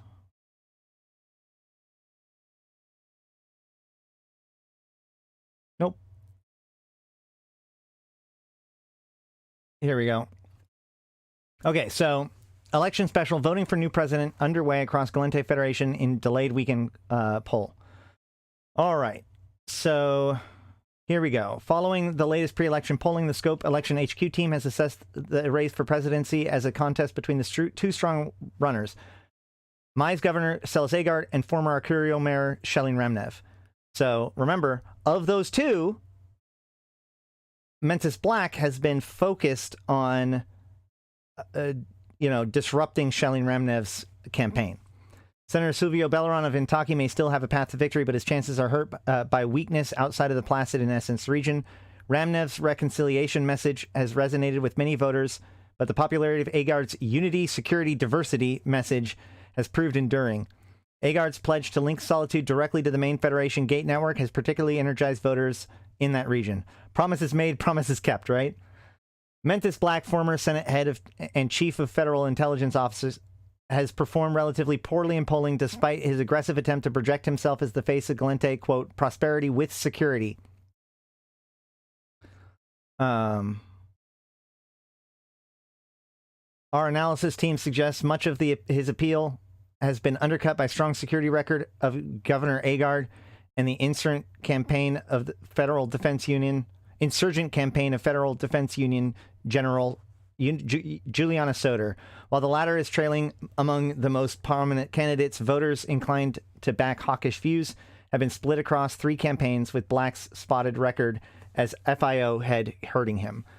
Senator Kellen Ontbod of Kaleli has seen his presidential hopes collapse as polls over the last month have indicated clearly his appeal among dovish and reconciliation-minded voters have drained away in favor of Shalin Ramnev's campaign. Ramnev's campaign has been boosted significantly by a number of endorsements from senators of the Labor Populist Alliance and other key figures of the Doves bloc. So Kellen Ontbod, obviously, the artist is supported by the Doves. Got it. Analysis speculates that aggressive anti-reconciliation campaign against Ramnev served mainly to highlight her as a leading champion of such positions. So yeah, so the attempts to actually disparage Ramnev only made her look better to most people, or to her supporters. The role of political parties and ethnic groups has been felt keenly in the Senate races, but has also had significant influence over the presidential campaign. Suvio Belleron has strong support amongst backers of the Federal Liberal Party, but is equally opposed by many among the Yinmei and Manar communities for his central interventionist views. Observers have also noted that Manar voters have swung decisively behind Governor Selis Agard since fellow candidate and Manar councillor Wayaki Kairara ended his campaign in favor of the governors. Kellen Ontbod hopes were perhaps most heavily hit by the defection of many among the Matari diaspora to the cause of Shalin Ramnev.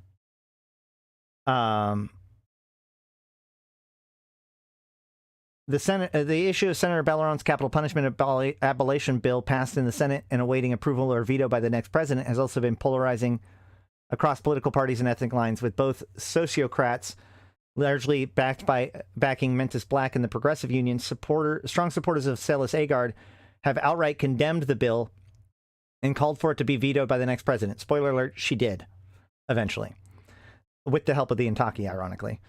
The Yinmei bloc continue to rail against the measure, while the Yantey diaspora strongly supports it. Okay, so the Yantey diaspora strongly supports it, however, and yet the Yantey assembly sided with Selis Agard, or the Yantey delegation sided with Selis Agard for her infrastructure bill, allowing her to veto against Suvio Belleron, even though he's from Yantey as well. So there's a lot of theories about, basically, there's a question about who the Yantey leadership, whose side are they on, whether or not they're bought out by who at any given time. So this plus, what we were looking at yesterday, where, it looks like some of the more negative opinioned people on the matter have been rounded up or harassed out of the limelight. So it's very possible that the actions that we see by Yantey officially are manipulated by the federal government. But I don't know. It's really interesting to me, even though this is anti-capital politics. All right, or anti-capital punishment bill politics. Gallente supporters of the Labor Populists and federal liberals have tended to back a ban on capital punishment. Analysis believe that Soter's campaign, blah, blah, blah, blah, blah. I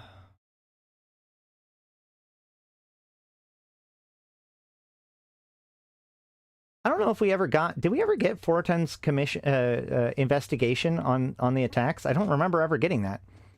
Alestra Corporation backs Shalin Ramnev for president in unusual moves speculated to relate to Asera's ambition in Caldari State. Alestra?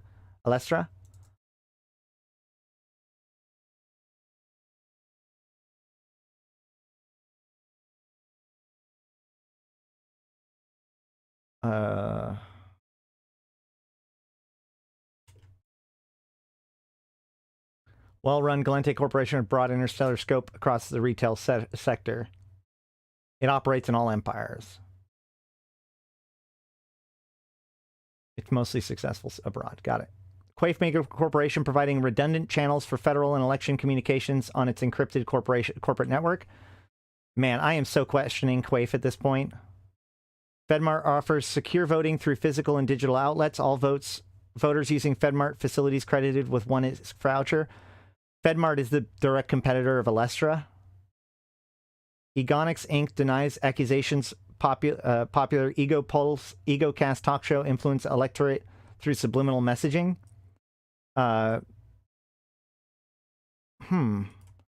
Gallente Police Director, blah, blah, overseeing colonial elections, blah, blah, blah. Synth booster manufacturer offers complimentary election day neural boosters. Federal authorities investigating Serpentis Corporation links. Remember, we do know that the Serpentis are, like, infesting Yntaki at this point, pretty much.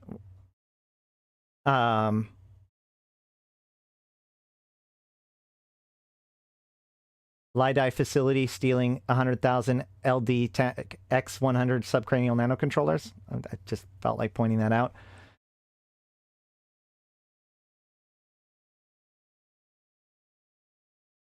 Kenneth Filmer promoted to... No, that's the other one. All right. Then we're almost done. Celis Agard wins the presidency. Former Arcario Mayor Shelin Remnev has conceded and congratulated Governor Agard in a personal holocall. Senator Suvio Belleron has issued a statement of congratulations. Blah, blah, blah. Mentis Black. Okay. Federal districts stood total 31 for Celis Agard, 23 for Shelin Remnev, 4 for Suvio Belleron, 3 for Mentis Black, 1 for Kellan Ontbod. However, the appeal and political impact of Shelin Remnev's platform of reconciliation and strong self-governance is clear from her emergence of a very strong challenger. Okay, so...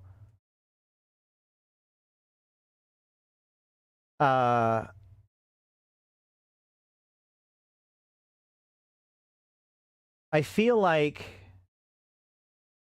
What did we say about Shelin before?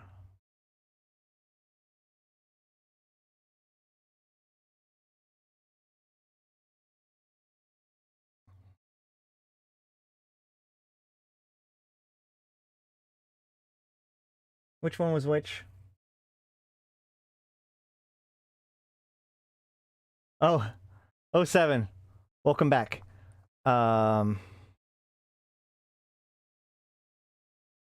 So,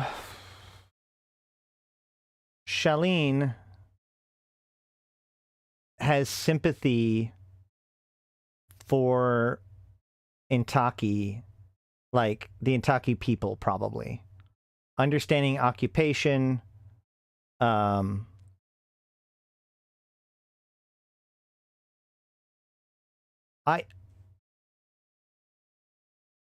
Kellan Ontbod is very much against kind of the federal way.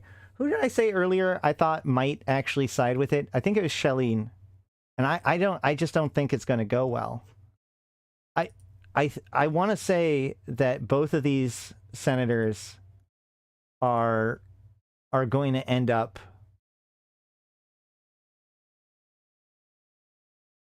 Oh, yeah. Yeah, so Kellan Ontbod is likely going to ask to, like, maintain the to go back to the previous state so as to ease tensions with the Mimitar, if nothing else. And Shelin Remnev has this really strong self-governance. So unless she can be convinced that the security of the Federation is what's required for self-governance... This is why I think that at the very least those two constellations within the are going to return to the war zone, right?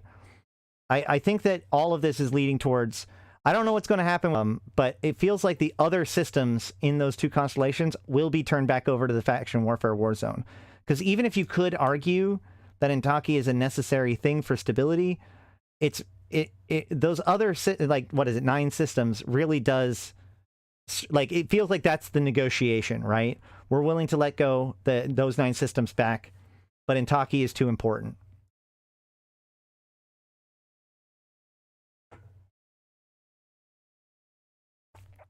So, yeah. What was it that, let's go look at the... Because what was their response? One of them was the one... Which one was the one that responded?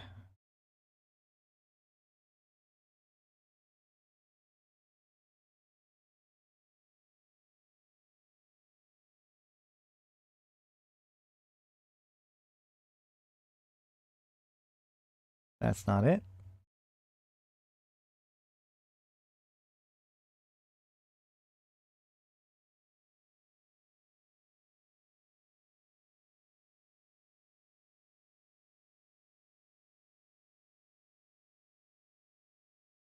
That doesn't have any response. Where's the response?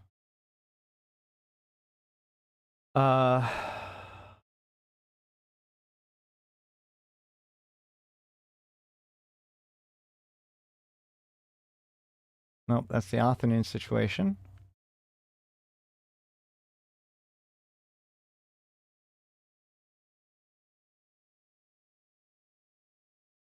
Yeah, I think it's pretty safe to assume that the Intaki Assembly has been bent to Celes Agard, if nothing else.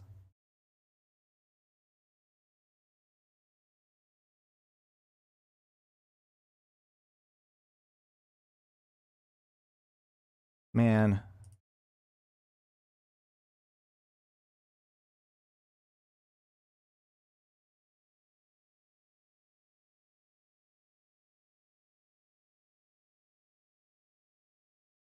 Here we go. I think this might be something. This is Belleron. Here we go. Former Arcurio Mayor and strong runner-up in YC 122 presidential election for Shelling Remnev has stated her unequivocal support for the removal of the Intaki system and people from a position that they should never have been in, but expressed concern that, quote, further military provocation by the Federation and the Intaki system will simply repeat a cycle of conflict between the Gallente, Caldari, and Intaki and another guys. So I think that that's what she's going to, like, I think that that's what they're going to push for, is to maintain Intaki as being high sec now and off the table for its own protection and good, but, you know, reassert the fact that, you know, like, demilitarize it as much as they can. And then, of course, the rest of the constellation, extract the Federation's military occupation of those 2 constellations. That's what I think is what they're going to push for.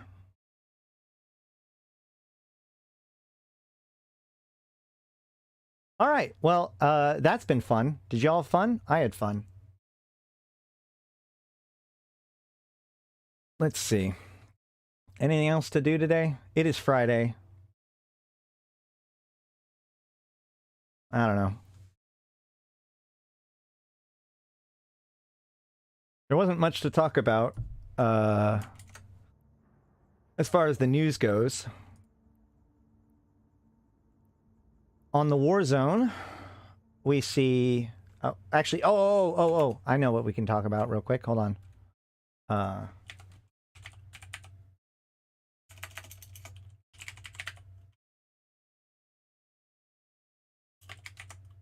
What? There it is. So... By the way, guys, the Caldari are now at 80%.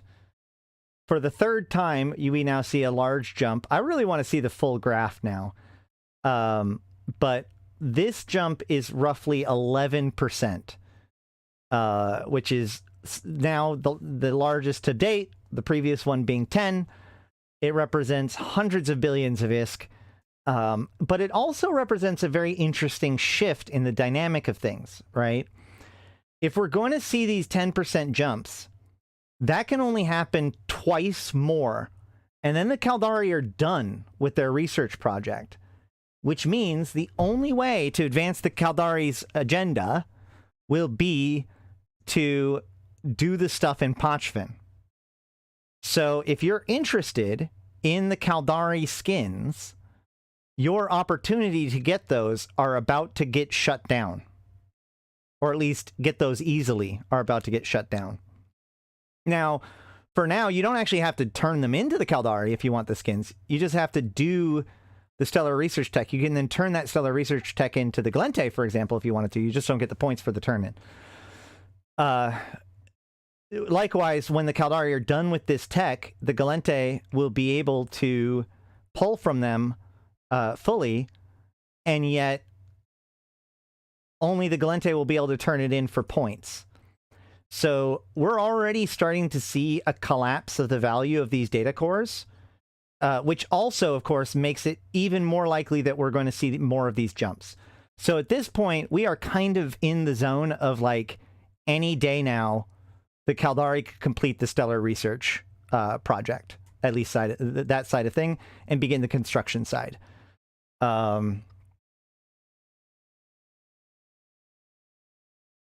However, that also, like I said, as I've said over and over again, this changes the value of those data cores. As soon as this is done, once this Gallente one is over, anyone who's still holding Stellar Research Tech data core stuff is basically holding the bag. When these two bars are full, that will be they will be worthless. Right. Pochven is going to be spicy, especially since they just turned back on they turned off the respawn time on the faction or the flashpoints. So that just means that basically everybody's being driven to Pochven right now. And while that's caused a lot of consternation by a lot of people, like wailing and gnashing of teeth, saying like, "Oh, it's going to be impossible" or whatever. I for one am kind of excited to see how it plays out, because I mean, the resources have to be extracted. You know, people are going to be out there doing it. People are going to be out there killing them. There's going to be a lot of stuff going on. But ultimately speaking, like it's going to play out, guys. So exciting times ahead.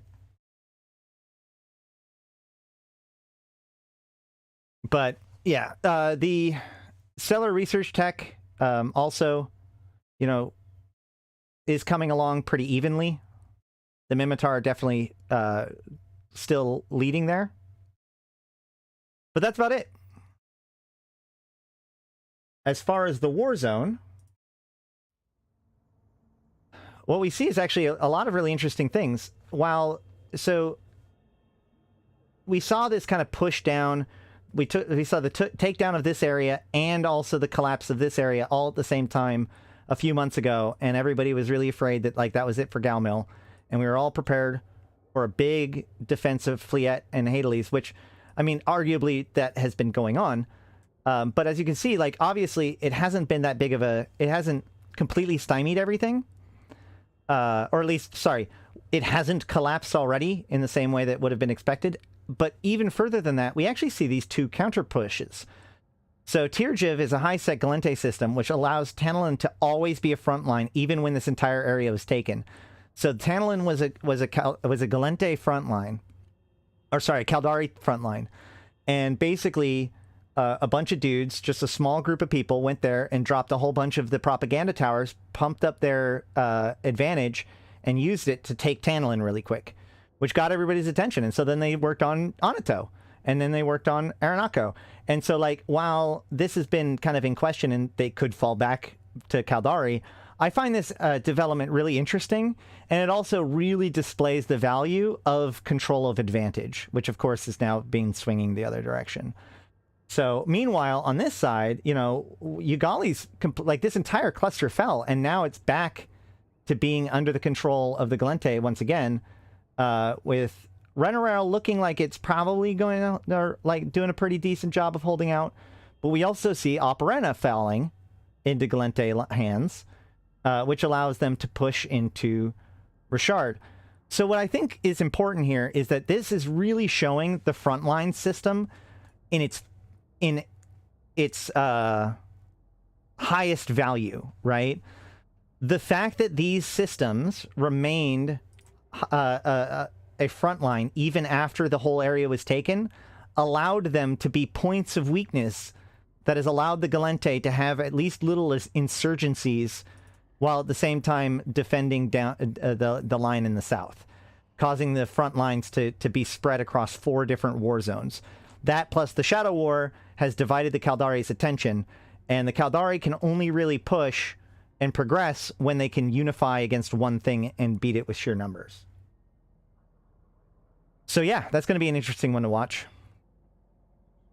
Remember, you no longer need to be in a faction warfare corp in order to join faction warfare. You can just direct enlist. It's going to be exciting stuff going on. But yeah. Quick, last chance. Anything else I should cover before we wrap things up for the weekend?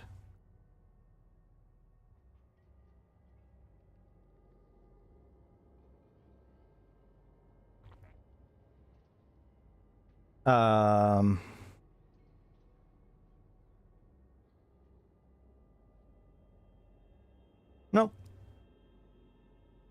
I think this was a pretty successful day. We chatted with G-Sol guy. Is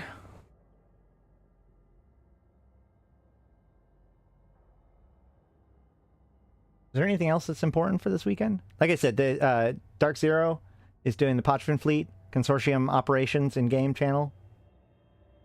Buy merch. There should be links.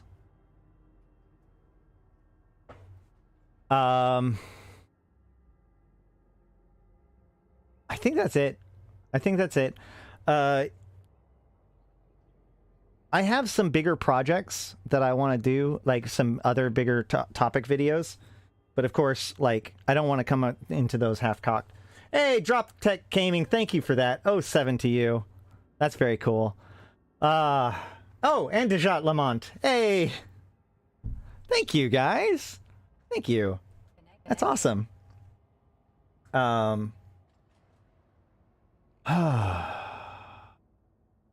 been trying to go over, like, all my supporters and all that stuff, making sure everything's updated, I read everything correctly, all that kind of stuff.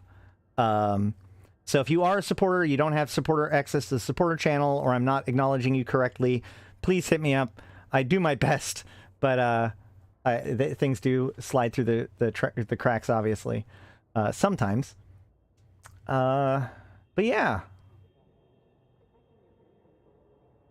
I guess, so here's the question of the day. All right? We talked about who's your favorite pirate villain, but let's ask this.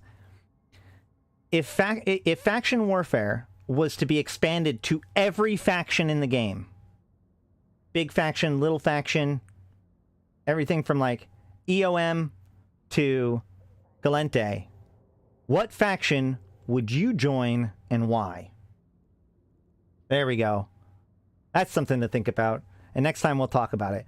The next video, the last time I asked this kind of question, I should have just asked, who's your favorite villain and why is it Sancha? Which has got me thinking about why everyone's favorite villain is Sancha, or maybe that's just because, like, people that like Sancha are more vocal about it. Or maybe Sancha has infected my channel. One of these is true. But in the meantime, what faction would you join if you could join and had to join, let's say have to join, one of the factions in New Eden? And with that, I would like to give a thanks to all of you for hanging out, and of course a thanks to my top supporters: Abyssus, Aikawarazu Chan, Arcus Ilring, new one. Arydanika the Queen. I'm guessing Ash would be Triglov. I actually would have to think about that. Like, Ash is... one thing at a time.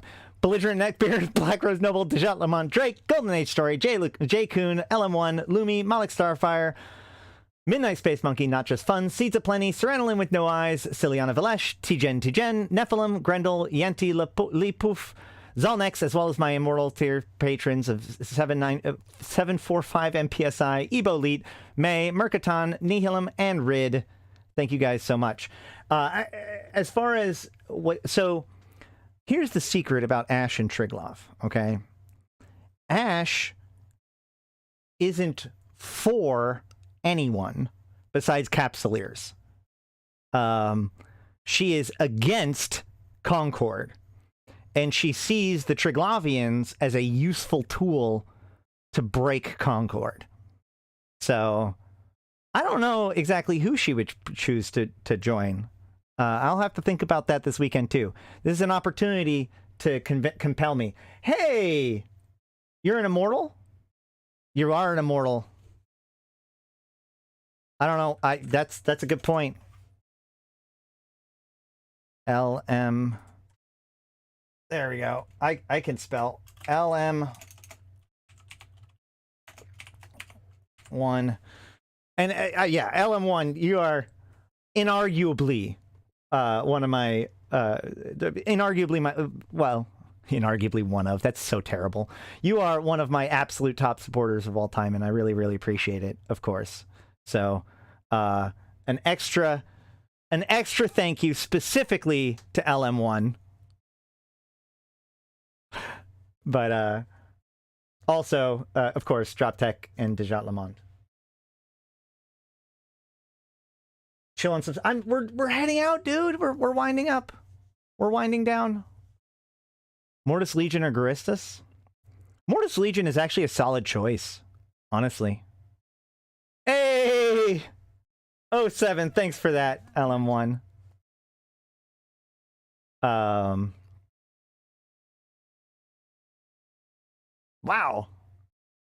Wait a minute. Oh, no! Keep the train rolling. Oh, good. It did work. Yay! I was like, no! A super chat doesn't work? No! Mortis Legion has character. Yeah.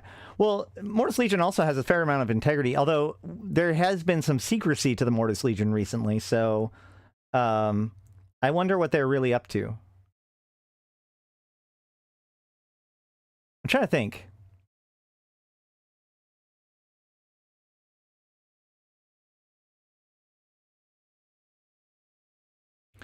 I think, well, I mean, the Deathless seems pretty cool, right? But if I had to work with one of the ones that are now, maybe Thucker Mix.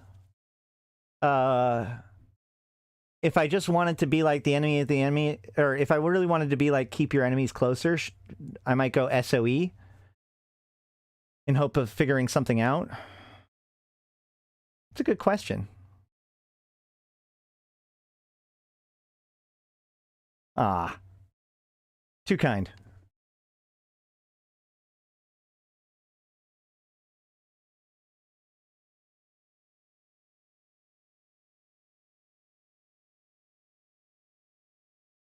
Thucker would be cool too, yeah.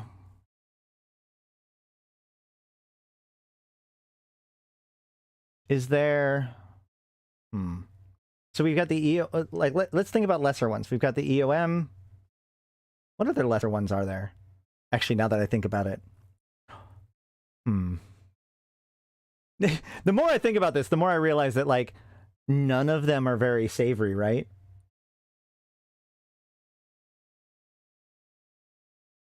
Hold on.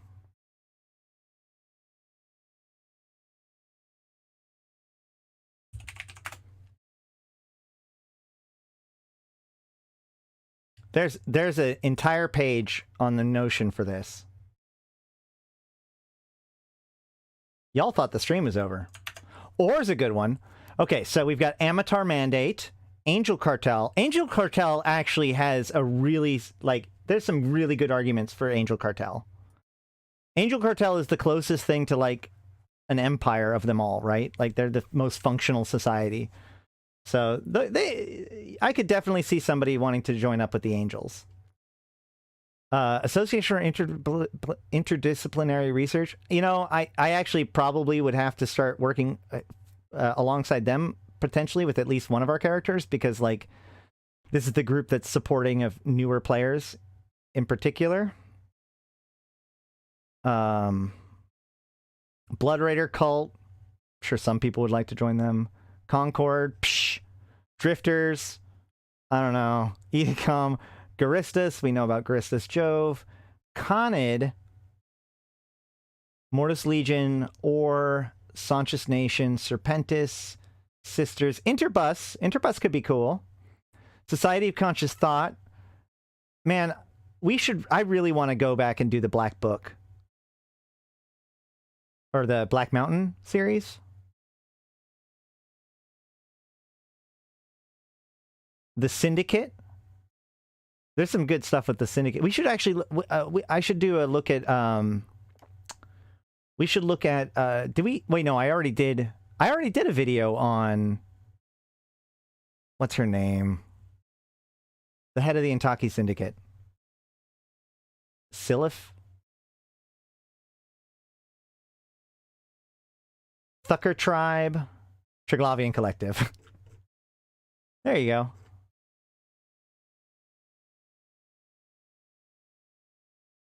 Yeah. Well, that's my thoughts. Yeah, Sylphie. Sylphie, yeah. I will be in Discord. Go ahead and feel free to join our Discord if you want to come hang out.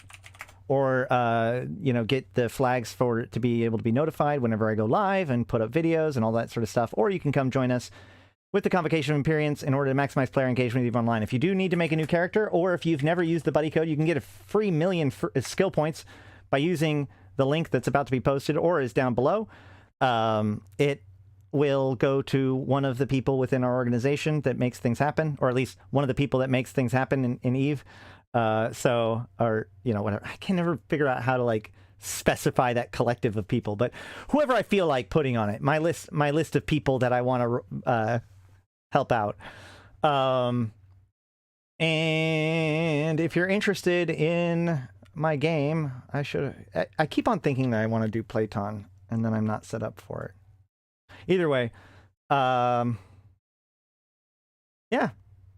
I've been Ashtarothi. I've been playing this game since 2010, talking about it since 2012, and I'm here to put even into context for you, my fellow Empyreans. Thank you guys for joining and checking it out, and until next time, I will see you in space. I'm not even going to try the credits thing, because, like, actually, the Streamlabs credit thing, like, it only works on, like, things that are active at the time. I don't like it. So we'll just enjoy the video. Have a good one. See you next week.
For every city